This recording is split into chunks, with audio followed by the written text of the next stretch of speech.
హిరణ్యాక్షుడు శ్రీ మహావిష్ణువు చేతిలో మరణించడంతో హిరణ్యకశిపుడు కోపోద్రికుడవుతాడు. విష్ణువు మీద, ముల్లోకాల మీద ఆధిపత్యం సంపాదించాలనుకొని బ్రహ్మదేవునికి తపస్సు చేస్తాడు. బ్రహ్మ తన తపస్సుకు మెచ్చి ఒక వరం కావాలని కోరుకోమంటాడు. అమరత్వం కావాలని కోరుకుంటాడు. పుట్టిన ప్రతి ఒక్క జీవి మరణించక తప్పదు అని తన కోరికను తిరస్కరిస్తాడు బ్రహ్మదేవుడు.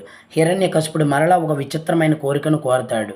ముల్లోకాల్లో ఏ మానవుడి వలన కానీ, రాక్షసుల వలన కానీ, జంతువు వలన కానీ, ఆకాశంలో కానీ, భూమి మీద కానీ, ఇంటి లోపల కానీ, ఇంటి బయట కానీ, ఎటువంటి ఆయుధం వలన కానీ, పగలు కానీ, రాత్రి కానీ మరణం లేకుండా ఉండాలని కోరుకుంటాడు. దానికి బ్రహ్మదేవుడు తథాస్తు అంటాడు.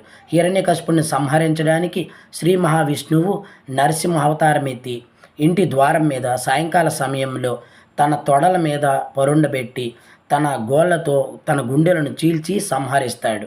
ఉగ్ర రూపంలో ఉన్న శ్రీ మహావిష్ణువుని ప్రహ్లాదుడు అనేక విధాలుగా స్తుతించి